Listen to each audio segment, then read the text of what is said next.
காலின் John ஹாஸ்பிட்டல்லேருந்து பேசுகிறேன். After long period நம்ம பேசுகிறோம். எல்லோரும் நல்லா இருக்கீங்களா? இன்றைக்கி ஒரு ஃப்ரெஷ்ஷான ஒரு அழகான ஒரு க்யூட்டான ஒரு ஃபீமேல் பேபியை நம்ம பார்க்குறோம். பார்ன் ஆகி இன்றைக்கி செகண்ட் டே. எவ்வளோ அழகாக இருக்குன்னு பாருங்கள். ரொம்ப க்யூட்டான அமைதியான ஒரு அழகான பேபி.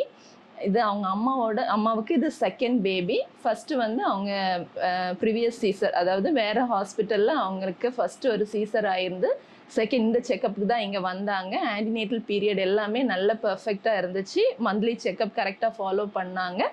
டேர்ம் பேபி ஆனதுக்கப்புறம் டெலிவரி கண்டக்ட் பண்ணோம். Caesarean section. அம்மாவுக்கு ஸ்டெர்லைசேஷனும் பண்ணியாச்சு. பேபி வெயிட் வந்து 3.3 kg. பேபி வந்து நல்ல பேபி நல்லா ஃபீட் பண்ணுது. அம்மா கிட்ட நல்ல பர்ஃபெக்டாக இருக்குது. நல்ல அவுட்புட் எல்லாமே பர்ஃபெக்ட்.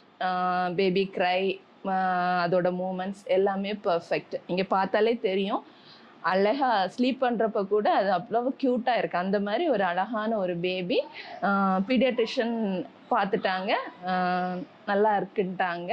பேபி வந்து இன்றைக்கி மதர்கிட்ட நல்லா ஃபீட் பண்ணுது, பர்ஃபெக்டாக இருக்குது.